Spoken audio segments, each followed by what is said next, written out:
Vamos falar nessa aula sobre sistema de freios. Parece óbvio a definição da função dos sistemas de freios, mas eu já vi perguntar em prova da seguinte maneira: o condutor, quando tem a intenção de diminuir a velocidade ou parar o veículo, ele utilizará qual sistema? Essa é a pergunta. Aí vem as alternativas: sistema de suspensão, sistema de direção, sistema de embreagem, sistema de freios. Tem gente que ainda erra esse tipo de questão. Muitas das vezes ele imagina que ao parar o veículo ele precisa de usar também a embreagem para evitar que o motor se interrompa. Por isso ele acaba marcando o sistema de embreagem. Na verdade, nem existe aí o sistema de embreagem. A embreagem, no caso, está inserida dentro do sistema de transmissão. Mas enfim, a pessoa acaba se equivocando por pouca coisa. O sistema de freios não deixa dúvida. Qual a função dele? Possibilitar a diminuição da velocidade do veículo ou sua imobilização total. Claro, né? Vamos conhecer algumas peças desse sistema: tambor, lonas, disco, pastilhas, hidrovácuo, sapatas. Lembrando que nós trabalhamos apenas com algumas peças. Não vou nem dizer que sejam as principais peças, talvez nem sejam, mas são as peças que são abordadas em provas dos Detrans. Aqui nós podemos observar o tipo de freio a disco. Daqui a pouquinho a gente vai falar com maiores detalhes sobre o funcionamento do freio a disco. Nós temos aqui representado na cor amarela o disco, que fica dentro da roda, e o sistema de freio atua sobre esse disco. Ele é um sistema que oferece maior potencial de frenagem e é mais comum nas rodas dianteiras. Qual é o princípio básico de funcionamento do sistema de freio a disco? Observe, nós temos um disco e temos duas pastilhas aqui representadas pela cor amarela. Pastilha de um lado do disco, pastilha do outro lado do disco. No momento que o freio é acionado, essas pastilhas se fecham no sentido que as setas estão mostrando aqui, ó, comprimindo então o disco, fazendo com que a roda gire em menor velocidade ou até mesmo imobilize totalmente o veículo. Deu para compreender o princípio de funcionamento dos freios a disco? Muito bem. E agora nós temos o tipo de freio a tambor. Aqui nós temos a imagem representando o freio a tambor. Ele é chamado de freio a tambor porque realmente ele trabalha dentro de um tambor, conforme nós vimos lá no primeiro slide, essa peça tambor. Numerado aqui nós temos, representado pelo número 1, o tambor. Pelo número 2, o cilindro de freio, também chamado de burrinho de freio. É muito comum a gente ouvir esse termo, burrinho de freio. Na prova não vai falar burrinho de freio, vai falar cilindro de freio. Pelo número 3 aqui nós temos representadas as sapatas e no número 4 aqui nós temos representada as lonas de freio. O freio a tambor oferece menor potencial de frenagem quando comparado ao freio a disco, e ele é mais comum nas rodas traseiras. O funcionamento básico do sistema de freios a tambor consiste no seguinte: nós temos aqui o tambor, representado por vocês na figura. Aqui dentro nós temos as sapatas, temos o cilindro de freio, e no momento que o freio é acionado, esse cilindro se expande para lá e para cá, assim conforme mostrado pelas setas aqui, impulsionando as sapatas, que por sua vez são calçadas pelas lonas, contra as paredes do tambor. Com isso nós temos a redução do giro da roda e, consequentemente, a imobilização total do veículo. Existe também o freio ABS. O que significa essa sigla ABS? Eu acredito que muitos, ou talvez todos, já tenham ouvido falar sobre freios ABS. e não sabe exatamente o que é esse freio ABS. Ele até sabe que é um freio melhor, mas não sabe exatamente o que significa ABS. Essa é uma sigla em inglês. Para nós não interessa a sua definição em inglês, e sim a sua tradução, que significa Sistema Anti-Bloqueio. O S de sistema, o A de anti, o B de bloqueio. Sistema anti-bloqueio. Por que sistema anti-bloqueio? Porque ele é anti-travamento. As rodas que são equipadas com freios ABS, elas não travam, ao contrário das rodas equipadas com freios a disco ou tambor. Com o freio ABS, o condutor pode pisar com toda a força no pedal de freio que as rodas não vão travar. E qual a vantagem disso? São várias, nós vamos comentar aqui algumas delas. Tem excelente potencial de frenagem e preserva a capacidade direcional do veículo. Como assim capacidade direcional?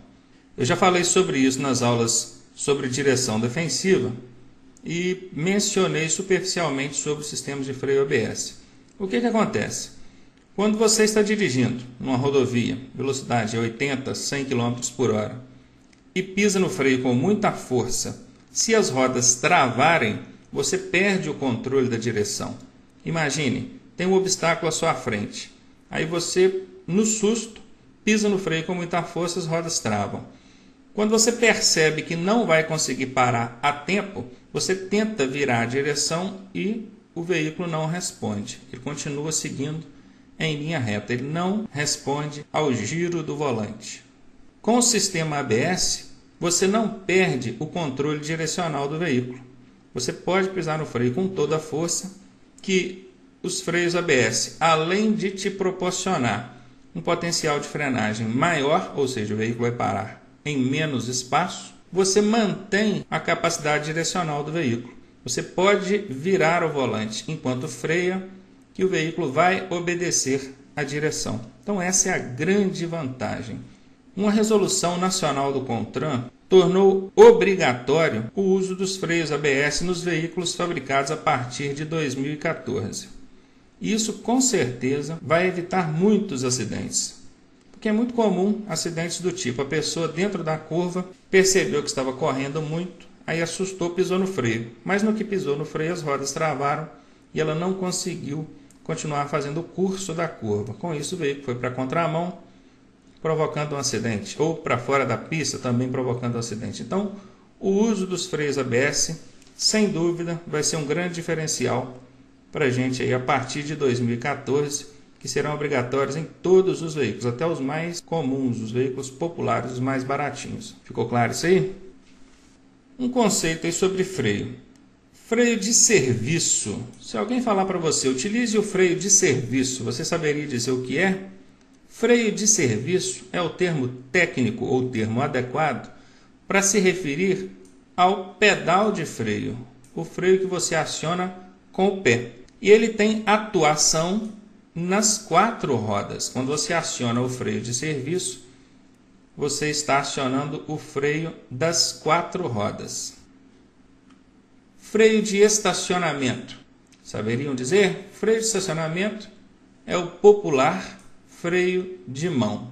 Tecnicamente ele se chama freio de estacionamento. Eu quero que vocês prestem atenção nisso, porque numa prova teórica não vai mencionar freio de mão, não vai mencionar freio de pé, e sim freio de estacionamento. E no caso do freio de pé, freio de serviço. O freio de estacionamento, ele tem atuação somente nas rodas traseiras. Observem que nós temos a alavanca do freio de estacionamento e o tirante que leva até as rodas traseiras. O freio de estacionamento não atua nas rodas dianteiras. Existem termos também como freios a ar, freio hidráulico, servofreio. Estes são sistemas auxiliares que proporcionam ao condutor maior poder de frenagem e pouco esforço físico. Sistemas auxiliares que proporcionam ao condutor maior poder de frenagem Isso com pouco esforço físico. Imagine um caminhão com toneladas de peso sobre ele, descendo um longo trecho em declive. Pense se você tivesse que fazer com o seu pé a força necessária para conter a descida desse veículo. Certamente não conseguiria. Então, quem faz essa força para você? Sistemas auxiliares, que no caso do caminhão, ônibus, carretas, veículos de grande porte, é um sistema a ar, que vai fazer força sobre os freios para você, de maneira que você não precisa, com o seu pé, fazer essa força. Você vai utilizar o seu pé apenas para acionar o sistema que estará trabalhando para você. Então, quando vocês ouvirem esses termos, freio a ar, freio hidráulico, servofreio, são sistemas auxiliares que proporcionam ao condutor maior poder de frenagem e pouco esforço. Nos automóveis, o popular, o que a gente mais tem, é o servofreio, também chamado de servo assistido, ou o famoso hidrovácuo. A manutenção preventiva nesse sistema consiste em, basicamente, verificação do nível de óleo no sistema. Os freios também têm óleo no sistema. E se o nível de óleo estiver baixo, com certeza esse sistema vai perder em sua eficácia. Portanto, conferir periodicamente, acredito que uma vez por semana já seja o suficiente, e observando que o nível está abaixo, completar. Há também a luz indicadora no painel de direção que vai estar te mostrando uma possível falha nesse sistema. Substituição das pastilhas. Então aqui nós temos o freio a disco e o mecânico está fazendo aqui a substituição das pastilhas, que claro, com o tempo vão se desgastar e precisam ser substituídas. Substituição das lonas, nesse caso, nas rodas traseiras. E a famosa sangria de freio. Este é um tema comumente abordado em prova. O que é a sangria de freio? A sangria de freio consiste em retirar do sistema de freios as bolhas de ar que possivelmente possam se formar dentro das tubulações. Observe que aqui a pessoa está removendo o bujão de saída do óleo com uma mangueirinha e um recipiente. Ele esgotou todo o óleo do sistema, enquanto alguém vai bombando ou bombeando o freio. O óleo vai saindo, inclusive o ar que está aqui dentro. Depois ele coloca o óleo lá em cima novamente e no mesmo procedimento, bombeando até que o óleo passe por toda a tubulação, retirando então o ar que existe ali dentro. Então, sangria de freio consiste basicamente nisso: retirar do sistema de freios as bolhas de ar que possivelmente possam se formar. Sistema de direção é o assunto desta aula. Existem sistemas de direção do tipo mecânico, hidráulico, elétrico ou eletrohidráulico. O sistema mecânico é o convencional, é o mais comum, o popular. Ele é chamado de sistema mecânico porque ele não tem nenhum dispositivo para auxiliar o motorista ou o condutor na utilização do sistema de direção, enquanto o sistema hidráulico, o sistema elétrico e eletrohidráulico tem componentes ou dispositivos que vão auxiliar o condutor na utilização do sistema de direção. Não quero entrar no mérito dos detalhes desses tipos de componentes auxiliares, porque não é alvo de pergunta em prova. Basta que saibamos que existe o sistema mecânico, hidráulico, elétrico e elétrico-hidráulico. Vamos conhecer então algumas das principais peças do sistema de direção. O volante, fácil de ser identificado. Coluna de direção, aqui.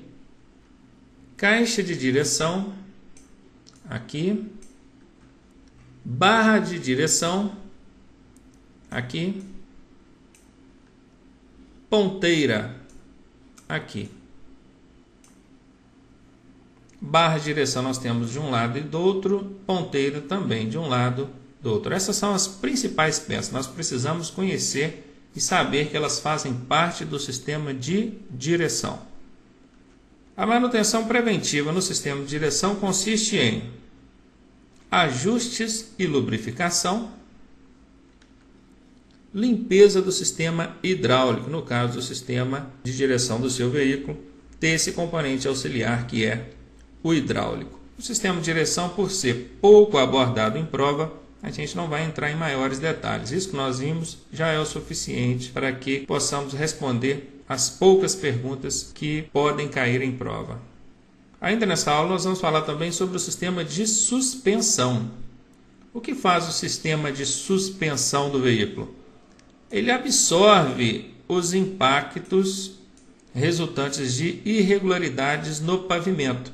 Imagine, quando você passa numa lombada ou numa depressão, num buraco, uma irregularidade da pista, quem recebe esse impacto é o sistema de suspensão.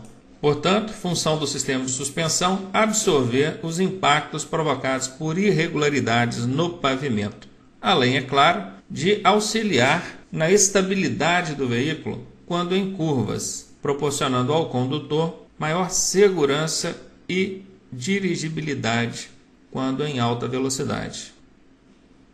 Alguns dos principais componentes do sistema de suspensão são amortecedores, molas, bandeja, pivô e barra estabilizadora. Estes são alguns dos principais componentes. Essas molas aqui são chamadas também de molas helicoidais ou molas aspirais. E aqui, já no desenho da suspensão, nós vamos aprender a identificar essas peças conforme elas se encaixam. Amortecedor, está aqui na cor vermelha para nós, bem destacado. Molas helicoidais, está aqui na cor preta para a gente. Bandejas, aqui embaixo, na cor cinza. Barra estabilizadora, está aqui, um cinza mais escuro para a gente. E pivô, aqui. Então, aprendendo a identificar essas peças dentro do sistema já montado. E lembrando que o veículo é equipado com sistema de suspensão nas 4 rodas. Claro, toda a estrutura do veículo é apoiada sobre o sistema de suspensão, que estará então absorvendo aquelas irregularidades que possivelmente podem ser encontradas no pavimento. A manutenção preventiva nesse sistema consiste em verificar o desgaste dos componentes e a sua substituição, caso necessário. Substituição dos amortecedores, que com o tempo tendem a perder a sua compressão. Nesta aula nós vamos falar sobre o sistema de rodagem. O sistema de rodagem é o responsável pelo contato do veículo com o pavimento, com a pista. Vamos conhecer quais são as peças ou as principais peças do sistema de rodagem. A roda, o cubo de roda, o pneu e o rolamento. Vamos entender como é que essas peças se interagem. O pneu é preso à roda e o rolamento é encaixado dentro do cubo de roda.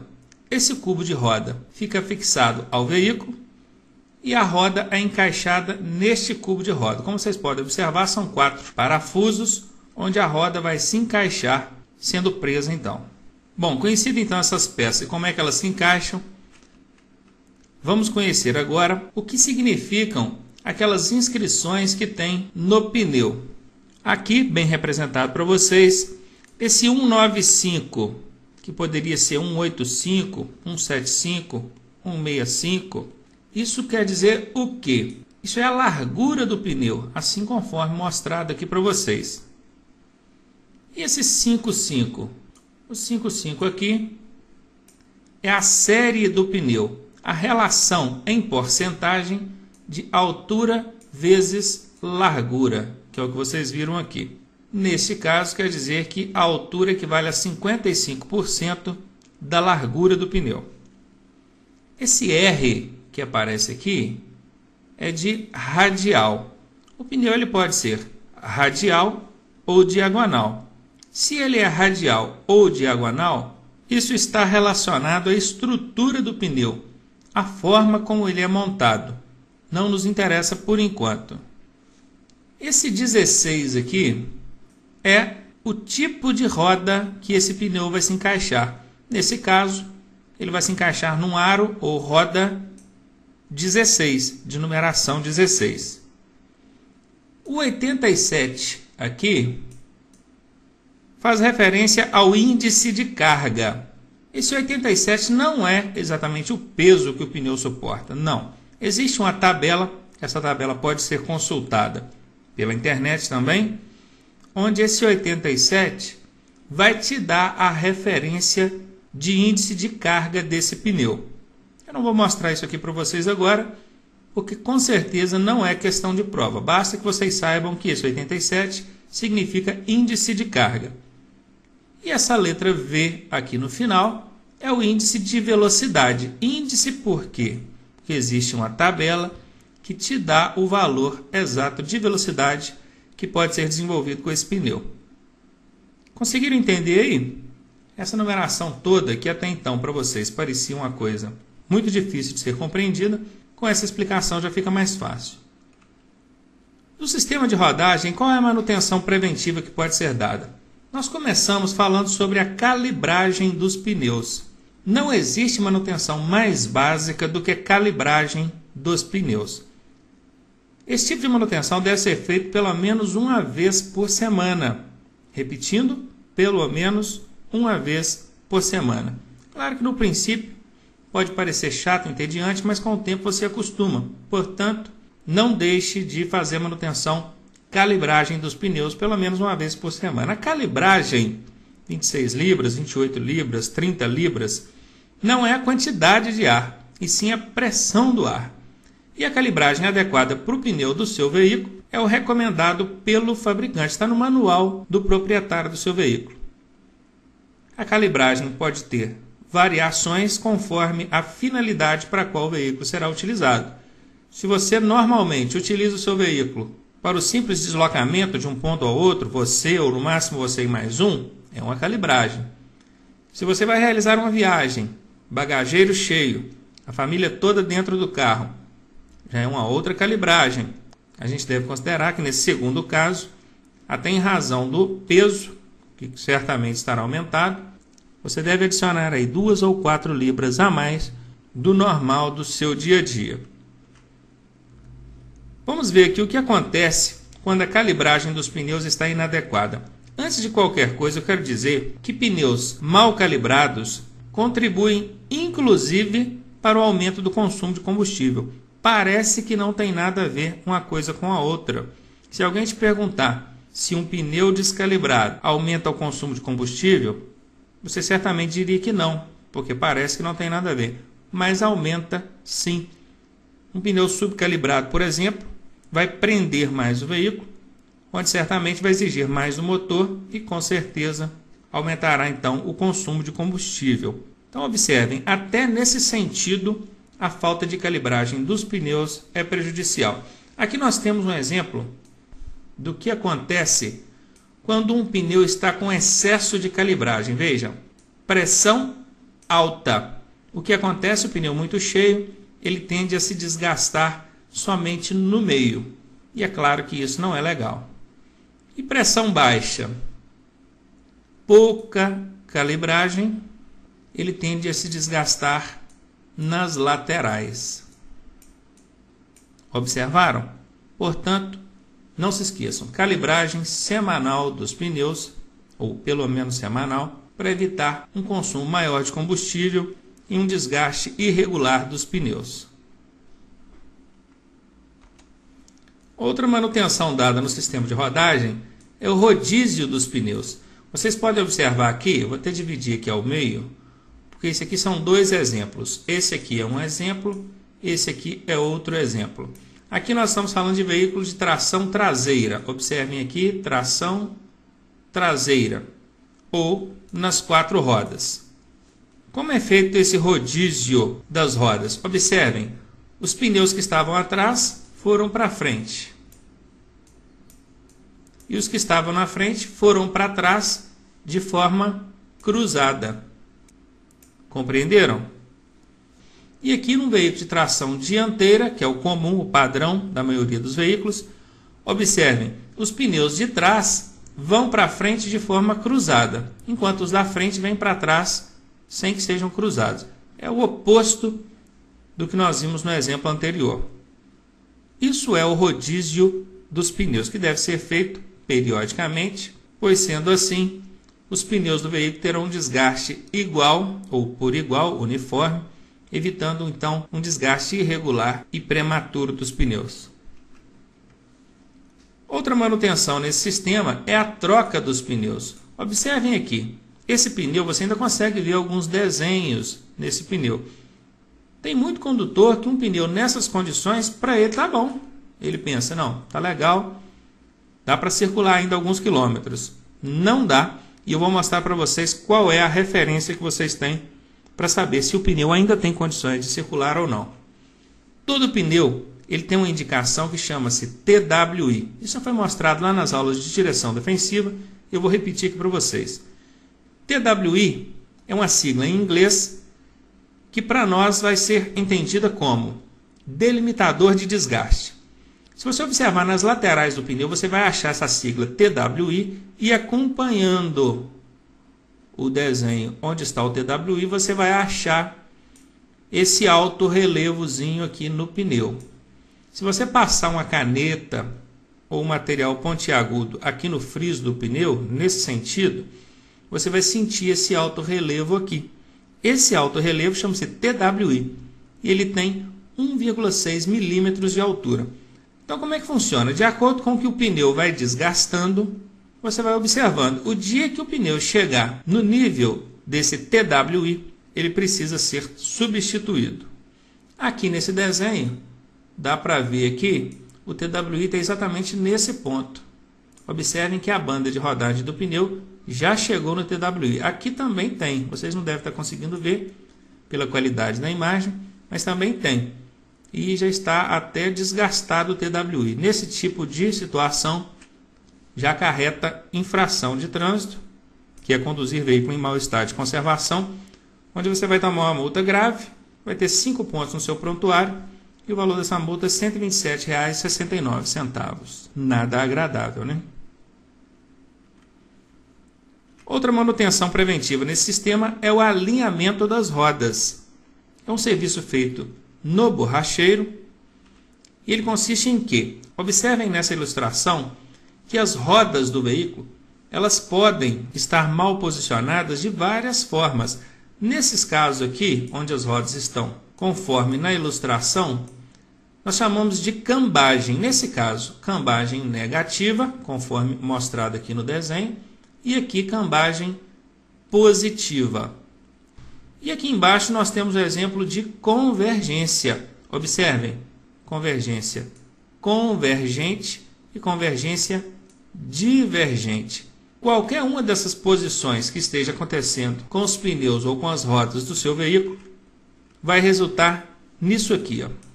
Observem, excesso de convergência ou divergência. Pneu desgasta do lado externo. Cambagem incorreta. Pneu desgasta do lado interno. Ou seja, há um desgaste irregular dos pneus, onde o tempo de vida útil deles vai ser bastante reduzido e você terá uma perda prematura desses pneus, onde certamente o prejuízo acontecerá. E aqui, um outro tipo de manutenção preventiva é o balanceamento. O balanceamento ele deve ocorrer em média de 10 em 10 mil quilômetros, juntamente com o alinhamento, que é o que nós vimos anteriormente. Ou toda vez que você substituir um ou mais pneus do seu veículo. Faça o balanceamento e o alinhamento. O balanceamento ele deve ser realizado para evitar trepidações na direção. Se você dirige o seu veículo e ao atingir aí 70, 80, 90 km por hora, você sente a direção trepidando conforme aqui na ilustração representa para vocês, é como se você estivesse andando em uma estrada com irregularidades, você deve então procurar o borracheiro para fazer o balanceamento do veículo. Aqui nós temos a máquina onde o profissional faz o balanceamento da roda e esta é a manutenção que você deve aplicar em caso de trepidações na direção. Não se esqueça, balanceamento. Nesta aula nós vamos falar sobre carroçaria ou carroceria, conforme você preferir. A carroçaria do veículo também pode ser chamada de funilaria ou lataria, que é a roupagem do veículo ou seu revestimento.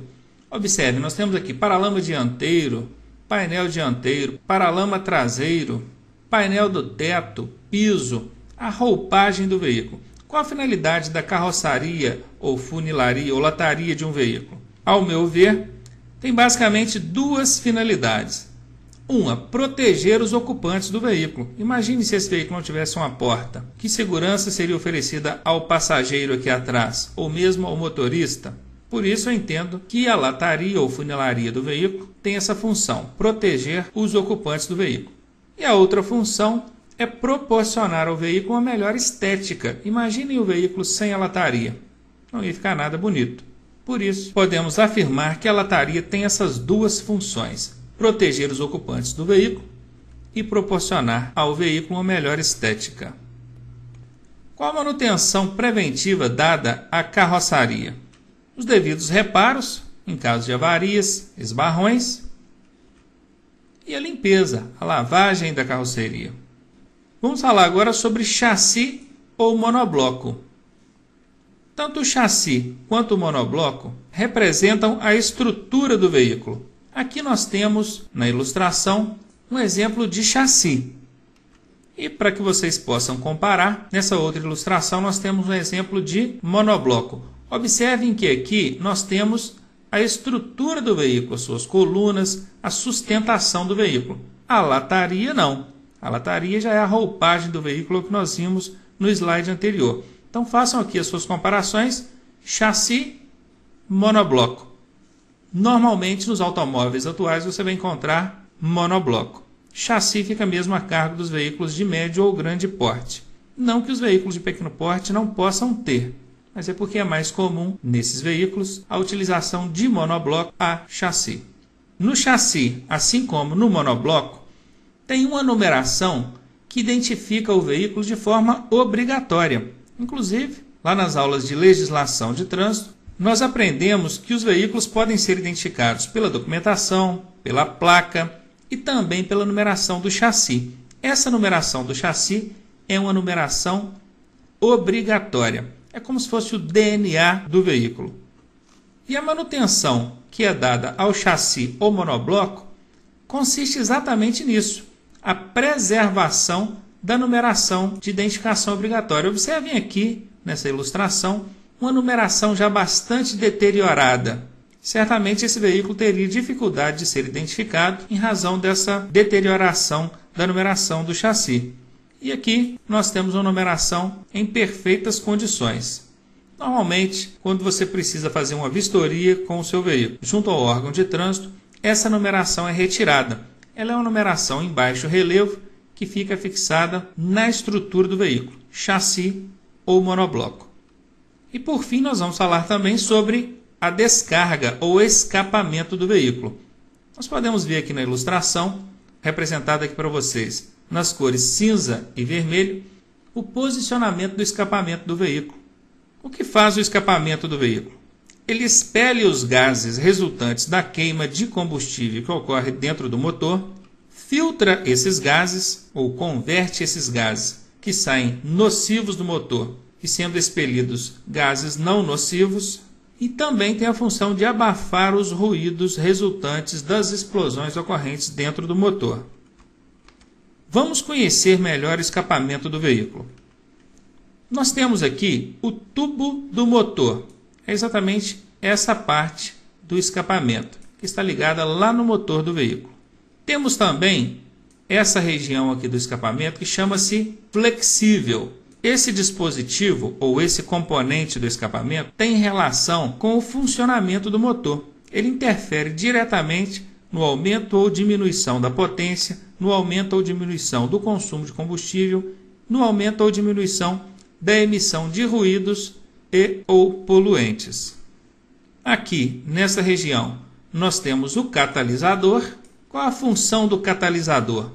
O catalisador ele está relacionado com essa atividade aqui, filtrar os gases ou converter os gases nocivos em gases não nocivos, para que possam ser expelidos na natureza de forma menos prejudicial. Nós temos também o abafador de ruídos intermediário, que é essa região aqui. Por que abafador intermediário? Porque aqui na frente nós temos um outro abafador. Então esse aqui é o intermediário. E temos o silencioso traseiro, ou o abafador de ruídos traseiro final. Com isso nós conhecemos aí alguns componentes do sistema de escapamento. Vamos identificá-los agora como eles ficam posicionados dentro do veículo. Por aqui vocês podem observar tubo dianteiro, que é o que tem conexão direta com o motor, flexível, está aqui, o catalisador, aqui, tubo intermediário, está aqui, silenciador intermediário, aqui, e silenciador traseiro, aqui. Com isso ficou bem exemplificado para vocês, de forma ilustrada, o posicionamento do escapamento no veículo e seus respectivos componentes. Eu quero só dar um destaque aqui para vocês no que diz respeito à infração de trânsito. Conduzir o veículo com o catalisador removido ou danificado caracteriza infração de trânsito. A infração, nesse caso, é grave, onde o condutor vai ter somado em seu prontuário 5 pontos e vai pagar uma multa no valor de R$ 127,69. Portanto, é comum, dentre alguns proprietários de veículos, na hora de substituir o escapamento, retirarem o catalisador, em razão de ser o componente mais caro desse sistema, que por um lado, se ele pensa que está economizando, por outro, ele pode ser autuado por uma infração grave, além de estar contribuindo diretamente para o aumento da poluição atmosférica. A manutenção nesse sistema consiste basicamente em observar se o escapamento expele fumaça ou resíduos acima do normal. Isso você pode fazer comparando com outros veículos. Claro que existe um dispositivo apropriado para fazer essa aferição. Caso você queira levar uma oficina para fazer essa medição, também pode. Mas só de ver, comparando com a emissão de gás de outros veículos, você já deve conseguir perceber se o seu veículo polui mais ou se ele está mais ou menos no mesmo padrão dos demais veículos. Outra coisa é o excesso de ruído.